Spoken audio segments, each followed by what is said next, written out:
Everyone, आप देख रहे हैं चैनल अमीन इन्फो।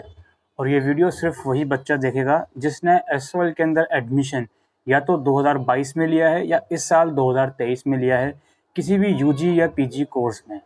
अब एसवाल ने फाइनेंशियल सपोर्ट स्कीम करके एक एप्लीकेशन फॉर्म निकाला है। इस एप्लीकेशन फॉर्म के तहत दो कैटेगरी के स्टूडेंट, पहले कैटेगरी वो जिनकी एनुअल फैमिली इनकम 4 लाख तक है और दूसरी कैटेगरी वो जिनकी एनुअल फैमिली इनकम 4 लाख से 8 लाख तक है, तो इनको फीस में रिलैक्सेशन या यूँ कहूँ फी वेवर दिया जाएगा। अब काफ़ी बच्चों की इस एप्लीकेशन फॉर्म से रिगार्डिंग क्वेरीज आ रही हैं। आज की इस वीडियो में इसी क्वेरीज को हम डिस्कस करने वाले हैं। ठीक है, सबसे पहली चीज़ तो आपका किसी भी सेमेस्टर में ईआर नहीं होना चाहिए। अगर ईआर है तो आप इस फॉर्म को भरने के लिए एलिजिबल नहीं हो। दूसरी बात, एडमिशन फॉर्म के टाइम पर आपने कितनी इनकम दिखाई थी या कौन सी कैटेगरी फिल करी थी, उससे कोई भी फ़र्क नहीं पड़ता है। आप जनरल कैटेगरी से हो, ईडब्ल्यूएस से हो, ओबीसी से हो, एससी एसटी किसी भी कैटेगरी से हो, आप इस फॉर्म को भरने के लिए एलिजिबल हो अगर आपकी फैमिली इनकम 8 लाख से कम है। अच्छा, एक चीज़ और, यहाँ पे जो दो कैटेगरीज में डिवाइड करा गया है, पहला 0 से 4 लाख वाला, इसमें 100% तक का फीस में वेवर दिया जा सकता है और 4 से 8 लाख तक के बीच 50% तक फीस वेव करी जा सकती है। ये अप टू यहाँ पे वर्ड यूज़ करा गया है, तो इसका मतलब ये नहीं है कि अगर आप फर्स्ट कैटेगरी में फॉल कर रहे हो 4 लाख तक में तो आपको 100% आपकी फ़ीस मिल जाएगी। ठीक है, एक तो ये चीज़, एग्जामिनेशन फ़ीस आपकी रिलैक्स नहीं करी जाएगी।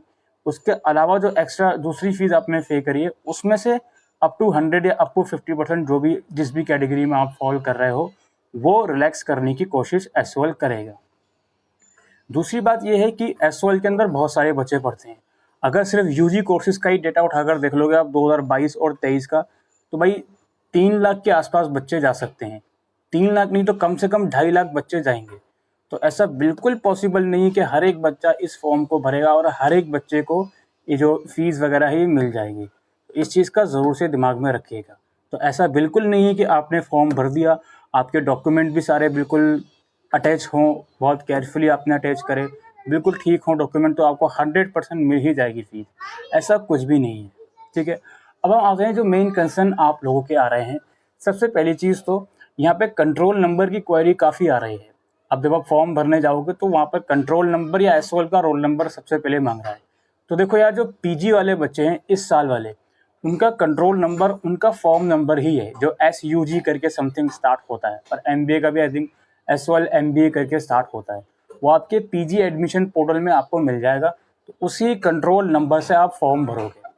और इसके अलावा और भी जो स्टूडेंट हैं उनको मैं यही रिकमेंड करूँगा कि फॉर्म भरते टाइम वहाँ पे 2 ऑप्शन है, या तो एसवाल का रोल नंबर या कंट्रोल रोल नंबर, तो आप कंट्रोल रोल नंबर प्रेफर करें वहाँ पे डालना।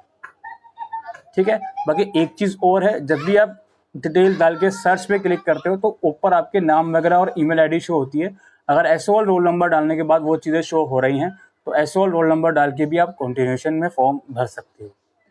इसके अलावा काफ़ी लोग ये पूछ रहे थे कि सर क्या इनकम सर्टिफिकेट की जगह ITR लगा सकते हैं? बिल्कुल आप लगा सकते हो। जो ITR आप फिलअप करते हो वो इनकम सर्टिफिकेट की जगह ही काम करती है, तो वो आप लगा सकते हो, कोई दिक्कत नहीं है। वहाँ पर एक ऑप्शन है कि ये ITR किस अथॉरिटी द्वारा इशू करी गई, कब इशू करी गई, वो सब चीज़ें आपको लिखनी पड़ेंगी। तो उस जानकारी के लिए आपके फादर ने जिससे भी ITR फाइल करवाई होगी आप वहाँ जाकर पूछ सकते हो। दूसरी बात ये है, काफ़ी लोग ये बोल रहे हैं कि सर हमारे फादर जीवित नहीं हैं, तो हम डिपेंडेंट रहते हैं अपनी मदर की इनकम पर या अपने ब्रदर की इनकम पर, तो हम क्या करें? देखिए, जिसके ऊपर भी आप डिपेंडेंट हो उनका सर्टिफिकेट लगेगा। याद रखिए, फॉर्म के अंदर फैमिली एनुअल इनकम की बात कही जा रही है, फैमिली इनकम सर्टिफिकेट की बात कही जा रही है, स्पेसिफिकली फादर की बात नहीं कही जा रही। जनरली हमारे माइंड में यही चीज़ आती है कि जब हम कोई फॉर्म भरने जा रहे हैं वहाँ पे इनकम सर्टिफिकेट मांग रहा है तो फर्स्ट थॉट स्टूडेंट के मन में यही आता है कि हम फादर का ही लगाएंगे। बट बहुत से स्टूडेंट ये कह रहे हैं कि सर हमारे फादर जीवित नहीं है, तो अब हम क्या करें? तो ऐसी सिचुएशन में आपके फैमिली मेम्बर में जो भी वर्किंग है आप उसकी डिटेल के साथ फॉर्म भरोगे, इनकम सर्टिफिकेट उनका लगेगा। और वहाँ पे जो एक ऑप्शन है कि फादर के ऊपर कितने लोग डिपेंडेंट हैं, तो जो भी इंडिविजुअल वर्किंग है उसकी डिटेल आप वहाँ पे प्रोवाइड करोगे। दूसरी बात ये है, काफ़ी लोग ये बोल रहे हैं कि सर इनकम सर्टिफिकेट हमारा पुराना है। देखो, फॉर्म के अंदर एक बात साफ लिखी गई है, income certificate current financial year का चाहिए होगा। तो इसमें कोई भी लेकिन या पर वाली बात नहीं है। काफ़ी लोग ये भी बोल रहे हैं कि सर इनकम सर्टिफिकेट पर लिखा हुआ है कि ये 3 साल तक वैलिड है, अब हम क्या करें? भाई ऐसी सिचुएशन में एक बार एसओएल से कंसल्ट करो, उसके बाद ही उसको लगाना।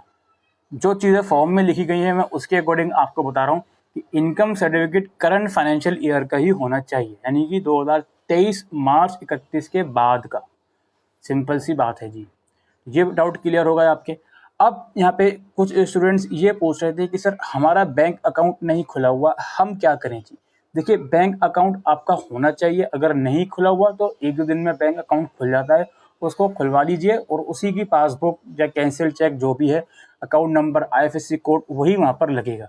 क्या हम अपने फादर या मदर का लगा सकते हैं? भाई फॉर्म के अंदर ऐसा नहीं कहा गया है। फॉर्म के अंदर आप ही का बैंक अकाउंट नंबर और आप ही की बैंक डिटेल की चेकबुक या पासबुक जो भी है वो पूछी गई है, तो आप अपना ही लगाइए। नहीं है बैंक अकाउंट तो प्लीज़ खुलवा लीजिए।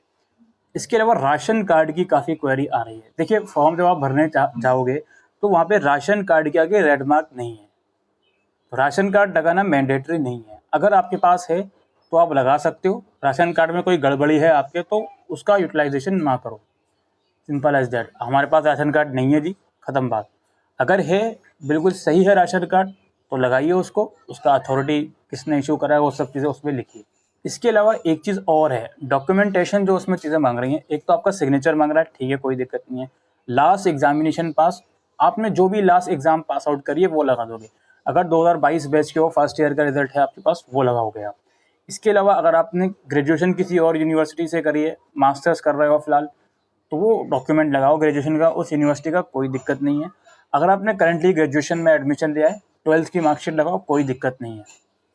लेकिन अगर सेकंड ईयर में हो, 22 का एडमिशन है, तो अपनी फर्स्ट या सेकंड सेमेस्टर की जो भी मार्कशीट है वही लगेगी उसमें। इस चीज़ को याद रखिए। दूसरी बात, आपसे एक करंट फी रिसिप्ट की कॉपी मांगी जा रही है। तो इस करंट फी रिसिप्ट का मतलब क्या है जी? अब काफ़ी बच्चों ने पिछले साल एडमिशन लिया होगा, उनका सेकेंड ईयर का एडमिशन अभी एसओएल का शुरू नहीं हुआ, तो अब क्या करें जी? फॉर्म भरें। मेरी राय में बात इतनी सी है कि अभी वेट करें। जिसका थर्ड सेमेस्टर है, फिलहाल एडमिशन अभी हुए नहीं है, तो थर्ड सेमेस्टर के एडमिशन का फिलहाल इंतजार कर लें। मोस्ट लाइकली एडमिशन शुरू हो जाएंगे इस वीक या नेक्स्ट वीक में, मोस्ट प्रोबेबली। उसके बाद फॉर्म भर दीजिएगा। हालांकि एक दिक्कत ये मुझे नज़र आती है, इस नोटिस में 13 अक्टूबर की डेट दी गई है और ये नोटिस वेबसाइट पर रिफ्लेक्ट हो रहा है 24 अक्टूबर को। ये 10 दिन कहाँ गया नोटिस, ये किसी को कुछ नहीं पता। क्यों इतना लेट नोटिस पब्लिश करा गया एसओएल की वेबसाइट पर, किसी को कुछ नहीं पता। दूसरी बात ये है कि एसओएल को ये बात बहुत अच्छे से मालूम है कि सेकंड ईयर के एडमिशन हुए नहीं है अभी, यूजी कोर्सेज के तो नहीं हुआ, पीजी कोर्सेज के अंदर भी सेकंड ईयर के एडमिशन अभी नहीं हुआ। तो वो बच्चे करंट फी रिसिप्ट के नाम पर कौन सी फी रिसिप्ट लगाएंगे, ये एसओएल ही बेहतर बता सकता है। अभी तो हम इस टॉपिक के ऊपर कुछ नहीं कह सकते। तीसरी चीज़, बच्चे काफ़ी बोल रहे थे कि सर एसओएल ने एब्सेंट बहुत करा है सेकंड सेमेस्टर में बच्चों को, ईआर बहुत दी है, तो वहाँ पर भी बच्चे बहुत कम हो गए, क्योंकि ईआर वाले बच्चे इस फॉर्म को भरने के लिए एलिजिबल ही नहीं है। आप कुछ भी करते रहो, अगर लास्ट डेट से पहले पहले वो ईआर वाली प्रॉब्लम ठीक हो जाती है, आपकी एब्सेंट है अगर, तब भर सकते हो, तब कोई इशू नहीं है। इसके अलावा जैसे एमबीए कोर्सेज के बच्चे हो गए, अब रिजल्ट तो आया नहीं है सेकंड सेमेस्टर का, तो लास्ट एग्जाम पास आउट में आप सेमेस्टर 1 का ही लगाओगे। लेकिन अगेन यहाँ पर वो कहानी आ गई, भाई जी फीस तो गई नहीं है थर्ड सेमेस्टर की, तो करंट फी रिसिप्ट के नाम पर कौन सी फी रिसिप्ट लगाए? हो सकता है एसओएल यहाँ पर फर्स्ट ईयर की फी रिसिप्ट एक्सेप्ट कर ले इस साल भी, लेकिन उसकी एश्योरिटी मैं नहीं देता हूँ। उसके लिए आप कैंपस जाके कंसल्ट कीजिए जी कि सर हमारा अभी एडमिशन हुआ नहीं है सेकेंड ईयर में, तो क्या फर्स्ट ईयर की फी रिसिप्ट के बेसिस पर हम ये फॉर्म भर सकते हैं या नहीं भर सकते? ये जो डाउट्स आपके आ रहे हैं, इसके लिए प्लीज़ एसओएल कैंपस में कांटेक्ट कर लीजिए। मैं बिल्कुल ये रिकमेंड नहीं करूँगा कि आप फॉर्म भर दो या नहीं भरो। मैंने अपनी जो एडवाइस थी, जो ओपिनियन थी, वो दे दी कि भाई एडमिशन शुरू हो जाएंगे उसके बाद भर दीजिएगा, अगर लास्ट डेट रहती है इसकी तो। और लास्ट डेट फिलहाल के लिए 6 नवंबर है। हो सकता है फर्दर इसको एक्सटेंड करा जाए, हो सकता है, but as of now last date 6 नवंबर है। तो आपको अगर फॉर्म भरना है, आपके डॉक्यूमेंट सारे क्लियर हैं, तो आप इसके लिए अप्लाई कर सकते हो, ठीक है। और बाकी यही सब चीज़ें थी दोस्तों। एक्नॉलेजमेंट स्लिप इस साल जिस बच्चे ने एडमिशन लिया है सभी के पास एक्नॉलेजमेंट स्लिप है। आई डोंट थिंक कि मुझे एक्सप्लेन करने की ज़रूरत है कि वो स्लिप कहाँ से डाउनलोड होगी, ठीक है। आपके पीजी या यूजी एडमिशन पोर्टल से ही वो स्लिप डाउनलोड होगी जिस बच्चे ने इस साल एडमिशन लिया है। तो यही सब अपडेट थी दोस्तों आज की इस वीडियो में, जो क्वेरीज आप लोगों की आ रही थी इस फाइनेंशियल सपोर्ट स्कीम से रिलेटेड। आई होप ये वीडियो आपको यूज़फुल लगी हो। तो वीडियो को शेयर कीजिएगा। Thank you.